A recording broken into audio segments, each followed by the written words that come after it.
Mon cheval a vu l'ostéopathe hier et honnêtement, à la base, je comptais pas du tout vous parler de ça, mais j'ai quand même envie d'en débriefer avec vous. Alors let's go pour une nouvelle rubrique ensemble. Ici Madeline du compte Instagram et TikTok Madeline et Tylo et on se retrouve pour un tout nouvel épisode de Coach Tylo.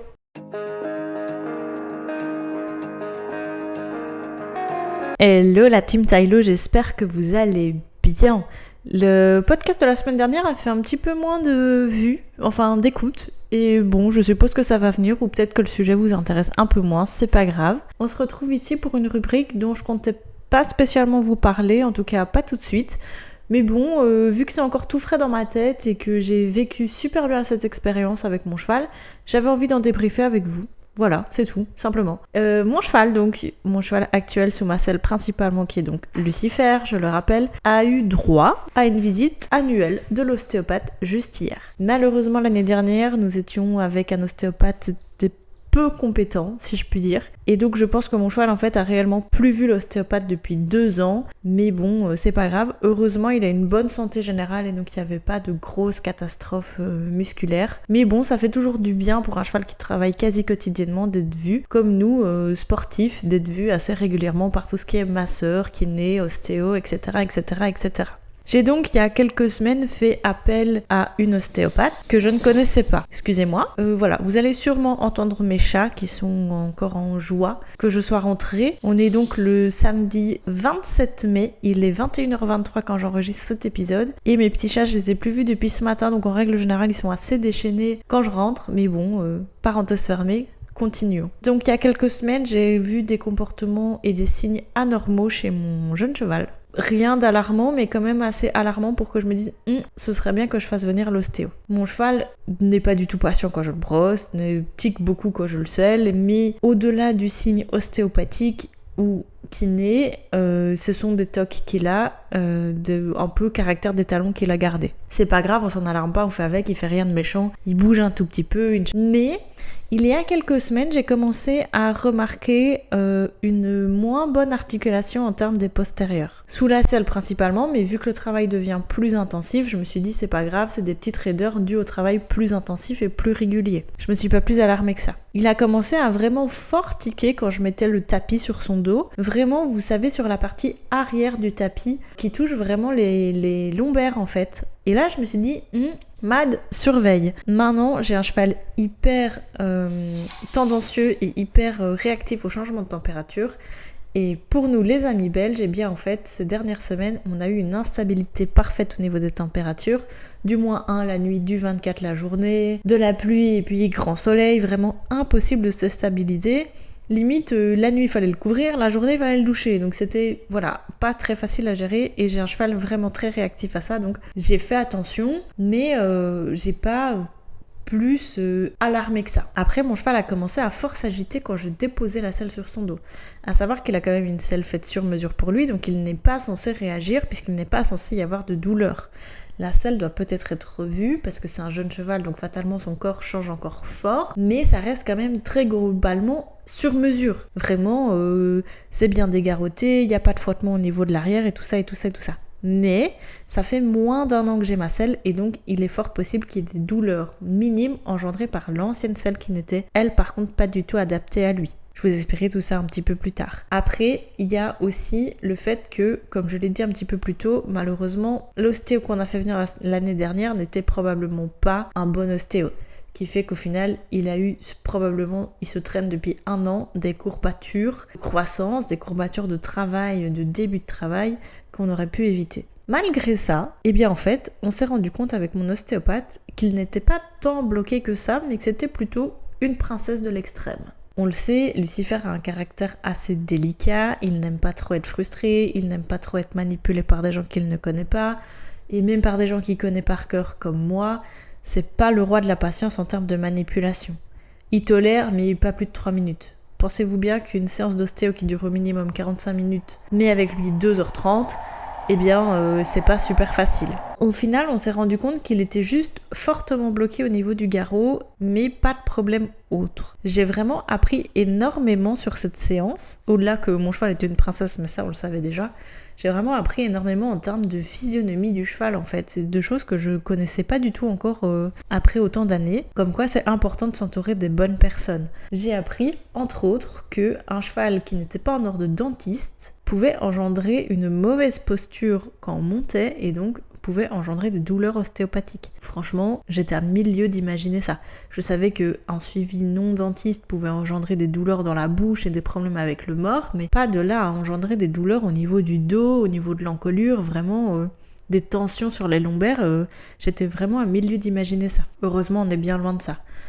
Ce que je ne savais pas non plus, c'est qu'un mauvais suivi maréchal Ferrand pouvait également engendrer des douleurs au niveau de tout ce qui était ossature du dos. Mais vraiment, je savais que ça pouvait engendrer des problèmes sur les tendons, sur les membres, à la rigueur sur le garrot, mais de là à aller avoir une action directe sur le dos, je ne pensais pas. Comme quoi, vraiment, s'entourer des bonnes personnes, je me répète, mais c'est vraiment super important et on en apprend vraiment beaucoup en peu de temps. On revient donc à un petit focus sur la séance, elle commence à manipuler et on se rend compte que le garrot est vraiment fort bloqué et qu'en fait, c'est de là que part le problème des lombaires. Il y a vraiment une lombaire bloquée et c'est vraiment pas catastrophique. Mais vraiment le cheval tique, simplement. Chose que aucun ostéopathe ne m'avait jamais demandé de faire. Elle m'a demandé d'entrée de jeu de longer mon cheval en fait, aux 3 allures, simplement dans chaque sens. Et franchement ça m'a un petit peu étonnée parce que je me dis mon cheval est droit, qu'est-ce qu'elle va voir, je comprends pas. Mais fatalement elle a une autre approche que moi, elle a une approche beaucoup plus physionomique et physiologique aussi au niveau de mon cheval et donc elle voit d'autres choses que moi. Je trouvais ça plutôt cool. Je l'ai longée et elle me dit bon ok c'est bon. Genre ça a duré 5 minutes et elle me dit ok j'ai vu ce que je devais voir. J'étais là bon ok cool, j'étais un peu paumée je dois dire, j'étais vraiment paumée mais c'était plutôt cool. Donc je remets mon cheval à la tâche, j'essaye de le mettre à la tâche mais il tire au renard parce que le problème de Lucifer c'est que quand il ne connaît pas un intervenant, en fait il va tester, un peu comme les enfants ou un peu comme les chiots vous voyez genre. Il va se lever, il va mordre, il va trouver toutes les excuses du monde pour ne pas se laisser manipuler. Ça nous a déjà causé pas mal de problèmes et on travaille énormément sur ça. Mais elle c'était la première fois qu'elle venait et elle s'est pas laissée impressionner donc il est vite redescendu en pression. Ça a été très très cool parce que tout a été fait dans le respect et le calme et vraiment mon cheval a vraiment vite compris que ok elle était là pour me faire du bien. Je comprends pas très bien ce qu'elle me veut mais je sais qu'elle va me faire du bien. J'ai donc pris Lucifer moi-même en main, on a changé de licol pour mettre un licol un peu plus lâche. Vous allez me dire ouais Mad tu mets un licol un peu plus lâche alors que ton cheval bouge. Oui parce que son autre licol est vraiment juste sur mesure et donc c'était pas facile pour elle d'aller manipuler tout ce qui était au niveau de la tête et de la bouche et de la mâchoire. Donc on a mis le licol d'un de mes autres chevaux qui était un petit peu plus large pour qu'elle ait un petit peu plus facile. Elle a commencé par aller vérifier les dents et c'est comme ça qu'elle m'expliquait tout le procédé en fait et l'importance d'avoir un bon dentiste et d'avoir un bon suivi dentiste surtout chez les jeunes chevaux en plein âge du travail. Je trouvais ça très très cool, j'étais passionnée. À la base, je voulais même vous en faire un réel Instagram, mais honnêtement, j'étais tellement absorbée par ce qu'elle me racontait que j'en ai complètement zappé de filmer. Donc, vous passerez du réel Instagram, mais je suis désolée. Pour la suite, donc elle a été débloquée la mâchoire, il y avait une toute petite tension dans la mâchoire, mais vraiment rien de grave, et une toute petite tension au niveau de l'entre-oreille, de l'entre-tête, section tête-encolure. Mais vraiment rien de grave, c'était juste engendré par la toute petite contraction de la mâchoire qui venait probablement de se faire en tirant au renard. C'était vraiment, elle m'a dit, c'est tellement minime qu'il vient souvent se la faire en montant en stress, donc c'était vraiment rien de grave. Elle est ensuite descendue, elle a fait tous les étirements au niveau des antérieurs, des postérieurs. Elle m'a dit boulet, ok, genou, ok. Un tout petit blocage au niveau des rotules. Elle continue, elle revient vers le garrot. Elle se dit, ouh là, fort bloqué, bon. Mais ça reste du minime en fait, et je trouvais ça plutôt cool qu'elle arrive à m'expliquer vraiment les zones où mon cheval était bloqué. Et là, je me dis, c'est cool parce que moi j'ai un axe de travail, je sais là où je dois faire attention, et je comprends du coup les problèmes que j'avais. Alors bien sûr, ça va pas solutionner mes problèmes. Suite à la visite de mon ostéo, je ne suis pas devenue cavalier professionnel, bien évidemment, et mon cheval n'a pas pris 10 ans d'âge et 10 ans d'expérience. On est bien d'accord. Mais par contre, elle m'a donné plein de tips parce que ce qui est trop génial, c'est qu'elle est également cavalière.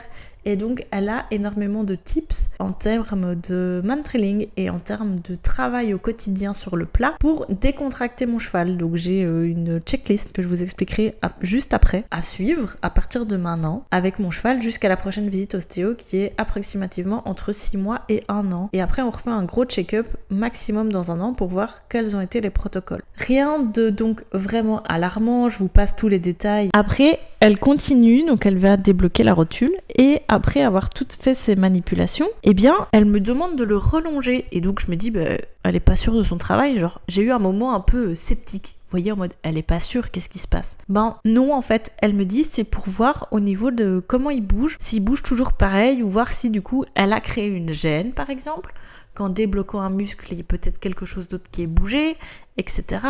Elle me dit, non, ok, il est super droit, elle avait juste oublié de remettre la rotule en place, et donc elle l'a remise. Je dis, là, il trotte pas comme d'habitude. Elle me dit, non, j'ai oublié de remettre un truc en place. Donc elle l'a vite remis, et puis il était de nouveau très droit et très bien sur ses pieds. Après tout ça, toutes les manipulations, donc on a marché le cheval, elle m'a expliqué l'importance de toujours bien marcher 5 à 10 minutes le cheval après la séance ostéo. De 1, pour faire redescendre la pression mentale, parce que pour eux c'est quand même beaucoup, ils sont manipulés quand même assez longtemps, et donc c'est important pour eux de relâcher la pression mentale de la chose, même si c'est quelque chose qui leur fait du bien au fond. Et en 2, pour délier en fait le corps, simplement que leur corps se remette en place comme il a envie de se remettre en place, et juste pas dire tu retournes au box et puis tu restes dans tes 4 mètres carrés, moi il a beaucoup plus, mais en gros si tu restes pas dans tes 4 murs jusque demain. Par contre, la différence qu'il y a ici cette année avec cette ostéopathie, c'est que mon cheval doit aller 2 jours seul en prairie, ou 2 jours seul au paddock. Parce que pour que tout le corps revienne en place et ne se recrée pas une contracture ou une micro-contracture sur un muscle qu'on vient de délier et qui est donc encore un petit peu fragile, en fait il a interdiction d'aller faire le zouave avec son pote, quoi. Bon, j'étais un peu triste sur le moment parce que je me dis c'est pas cool qu'ils soient séparés, mais en même temps c'est pas la fin du monde, c'est 48 heures. J'ai également dans mon protocole tips de faire 2 longes intensives tête au sol pendant 2 jours, même chose pour que le corps se réchauffe et se remette un petit peu en place tout seul avant de remettre en fait du poids sur son dos simplement, même si je suis pas très lourde, qui se délie comme il l'entend en fait. Et de nouveau en essayant de le garder le plus calme possible et qui ne pète pas en l'air à chaque oiseau qui s'envole. Mais heureusement pour ça, j'ai un cheval qui est de mieux en mieux dans sa tête et qui pète de moins en moins en l'air, donc c'est plutôt très cool. Après toutes ces manipulations-là et tout ça, tous les petits protocoles, elle m'a expliqué l'importance des compléments alimentaires. Donc, il faut savoir que j'ai un cheval à la robe noire, pied noir, mais principalement noir. Il a 3 taches qui fait qu'il est pied, quoi. Qui fait aussi qu'en période de chaleur, comme c'est en train d'arriver maintenant, en fait, mon cheval va en moyenne transpirer 2 fois plus qu'un cheval clair. Qui fait aussi qu'il a une récupération plus lente. Parce que même au repos, dans son box à l'ombre, il va transpirer en moyenne 2 fois plus qu'un cheval a une robe plus claire. Elle m'a donc expliqué l'importance de le complémenter assez régulièrement sur l'année et à quelle période le complémenter. Ce que je faisais déjà l'année dernière, en tout cas on en avait acheté mais on n'avait pas eu le besoin de le mettre en place, c'est des électrolytes. Pour rappel, les électrolytes c'est un complément alimentaire que tout chevaux qui fait des efforts intensifs peut avoir pour aider à la récupération, à donner vraiment en période de forte intensité ou de forte chaleur. Dans mon cas, elle m'a dit que les électrolytes étaient fortement recommandés, par exemple en rentrant d'un gros galloping ou en rentrant d'une grosse séance, que pour lui c'était vraiment important de bien le doucher, bien le racler et en plus les électrolytes pour vraiment favoriser la récupération. En plus de ça, parce que on a eu des problèmes de nutrition par le passé, elle m'a conseillé de alterner huile de lin et graines de lin concassées, c'est-à-dire 1 mois sur 2 en moyenne. Elle détecte par la manipulation et par les réactions qu'il engendre sur certaines zones des micro-ulcères. Alors rien de bien grave parce qu'il a une alimentation très très bonne à l'heure actuelle, mais en gros elle me dit c'est des lésions dues à la mauvaise alimentation qu'il a eue lors de sa croissance, sur la fin de sa croissance. Donc elle me conseille de nouveau pendant 6 mois à 1 an, en fonction de quand je la rappellerai, d'alterner huile de lin et graines de lin pour diminuer ces micro-ulcères ou en tout cas voire carrément les faire résorber. Pour elle, il n'y a pas d'ulcères catastrophiques, c'est vraiment des micro-ulcères, des restes de la mauvaise nutrition qu'il a eu pendant sa croissance, d'une part de ma faute et d'une autre part de la faute des infrastructures où j'étais avant, mais c'est pas le sujet, on en reparlera dans un autre épisode. Par la suite, elle m'a également conseillé, et là j'ai un peu rigolé quand elle me l'a dit parce que je dois avoir exactement le même traitement, c'est de donner du magnésium à mon cheval. Alors, il faut savoir que elle m'a conseillé de mettre du sel aussi, mais mon cheval tous mes chevaux en fait, ont des pierres à sel dans leurs infrastructures parce que je trouve ça super important de par les occuper et parce que l'apport en minéraux est super important, donc vraiment ça coûte 3 fois rien et pensez à en mettre dans les infrastructures où sont vos chevaux parce que c'est vraiment super important. Pour l'apport en minéraux, l'apport en sel, c'est vraiment très très bien. Pour le reste, elle m'a donc conseillé de le complémenté en magnésium. Alors, chose que je ne savais pas, c'est que le cheval devait et pouvait être complémenté en magnésium. Je suis pas la reine des compléments alimentaires, hein. Je suis pas le genre de cavalière à mettre ses chevaux dans du papier bulle. Je suis plus le genre à un peu les endurcir, mais voilà, je trouve que c'est important aussi de... Là, il y a besoin, et puis l'objectif n'est pas le même avec lui qu'avec les 3 autres, donc c'est important de faire les choses bien pour qu'on avance dans la bonne direction, simplement. C'est pour ça que lui a un suivi aussi un petit peu plus particulier que les 3 autres, parce que le travail n'est pas du tout le même et les objectifs ne sont pas du tout les mêmes. J'essaye de m'adapter vraiment aux besoins et aux objectifs avec chaque cheval. Bien sûr, mon cheval de 24 ans ne travaille pas comme mon cheval de 6 ans parce que lui a juste droit à sa bonne retraite en prairie. Donc fatalement que les suivis ne sont pas les mêmes. Après, pour en revenir au magnésium, je savais pas du tout que ça existait comme complément alimentaire pour le chevaux. Et pourtant, moi, ça fait des années que j'en prends en cure permanente ou presque. En fait, elle m'a expliqué que par le fait qu'il était noir et que donc par ce fait-là, il absorbait la chaleur en permanence, même en hiver, cela créait en permanence des micro-contractures qui pouvaient parfois avoir du mal à se délayer naturellement. Il faut savoir que mon cheval n'est pas très grand, il fait peut-être 1m52 et est assez compact. Il n'a pas un dos long, il n'a pas une grande encolure. Il est quand même long sur jambes, mais pour le reste, il est assez compact. Et donc, qui fait qu'il a tendance à pas délier de lui-même, pour l'instant, en tout cas, son dos et son encolure sur le travail au quotidien, qui donc, de là, engendre des micro-contractures. Et donc, elle m'a conseillé, ici, pendant 3 semaines, de donner du magnésium dans sa ration. Donc, je l'ai bien évidemment commandé et j'ai très très hâte de le recevoir. Je vous ferai sûrement un unboxing quand je reçois ma commande à Grady. Elle m'a expliqué les bienfaits du magnésium, que c'était important de choisir un magnésium sans sucre ajouté, sans sel ajouté, enfin vraiment le plus pur possible, d'avoir sans fer ajouté aussi, ça c'est super important. Et ça je le savais déjà pour nous les humains. En fait le magnésium, pour la petite aparté, va vous aider déjà à fixer le fer et en fait le magnésium va vous permettre d'aller fixer au maximum tout ce qu'il vous manque dans le sang. Et donc s'il y a du fer ajouté, vous risquez d'avoir un excès de fer. Donc je lui ai demandé une marque, elle m'a donné la marque la plus adéquate selon elle, que j'ai très vite trouvée, c'était vraiment super. Et je vous en expliquerai tous les bienfaits à mon avis dans un Reels Instagram. Donc on est parti. Elle m'a expliqué que ici pendant 3 semaines, il devait donc avoir du magnésium dans chaque ration, donc matin et soir. À savoir que mon cheval a foin à volonté, est en paddock 2 heures et puis en prairie soit toute la matinée, soit toute l'après-midi. Il a des grains le matin, des fibres à midi, des grains le soir. Donc elle m'a expliqué que dans les rations du matin et du soir, on devait rajouter donc de l'huile de lin pour ses micro-ulcères et donc ça pendant 1 an minimum et le magnésium pendant 3 semaines et voir comment ça se passait, voir si je sentais une différence au niveau de son corps et au niveau de s'il avait plus facile de se délier au niveau de nos séances. Donc j'ai très hâte de voir tout ça, j'ai très très hâte vraiment de voir si ça va bien se passer, si je vais voir une différence ou pas. Elle m'a également expliqué que vu que c'était un cheval compact, avant une grosse échéance, un concours, un gros entraînement ou quelque chose ainsi, je pouvais, si j'arrivais à planifier ça 3 semaines à l'avance, refaire des cures 3 semaines à l'avance les grosses échéances. Ou, dans le cas échéant, si je ne le sais pas, en tout cas faire des cures à partir de quand je sais la date jusqu'à la date échéance, voire quelques jours après, pour aider de nouveau à toutes ces micro-contractures. Mon cheval était donc très peu bloqué, mais on peut facilement l'aider au quotidien pour qu'il se bloque encore moins. On a vérifié donc ma selle qui m'a dit qu'elle était toujours ok, donc ça c'est très très cool. Et j'ai fait également vérifier mes couvertures.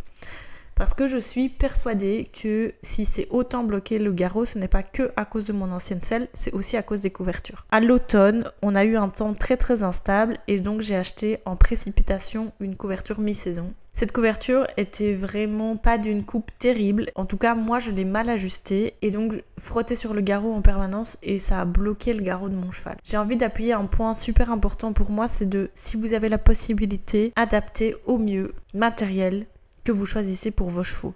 C'est vraiment super important et oui, c'est vrai, c'est un budget à investir, mais c'est aussi de l'argent que vous économiserez plus tard dans les frais ostéo, véto, etc. Vraiment, si vous avez la possibilité, entourez-vous de bon matériel et de bons professionnels pour que ceci soit vraiment quelque chose d'impactant et d'important. Dites-vous que oui, vous le payez plus cher, mais vous le garderez plus longtemps et en tout cas, ce sera vraiment quelque chose de qualitatif tout au long de la carrière de votre cheval.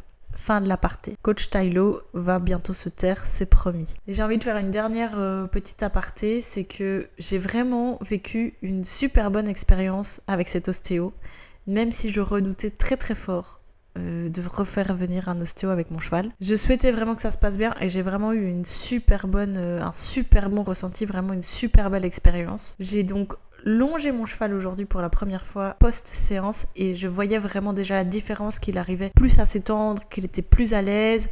C'était vraiment très agréable à travailler. On en a bien sûr profité avec des bisous et des câlins à la fin. J'ai juste envie de vous dire, voilà, si vous avez la possibilité, entourez-vous des bonnes personnes et si vous n'avez pas la possibilité, entourez-vous au max des personnes les plus qualitatives.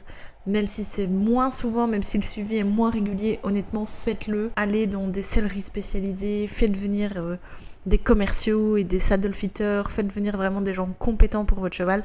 Vous allez y gagner en qualité de vie. Je vais m'arrêter là, hein. Je pense que j'ai assez parlé, j'ai assez débriefé de ma petite séance ostéo. Vraiment une très belle expérience et c'est sûr que je vais continuer de la faire venir pour mon cheval et pour les autres s'ils en ont besoin. J'espère que cet épisode vous aura plu, ça m'a vraiment fait plaisir de le débriefer avec vous, ça me semblait super important. Et puis on se retrouve très très vite sur un nouvel épisode.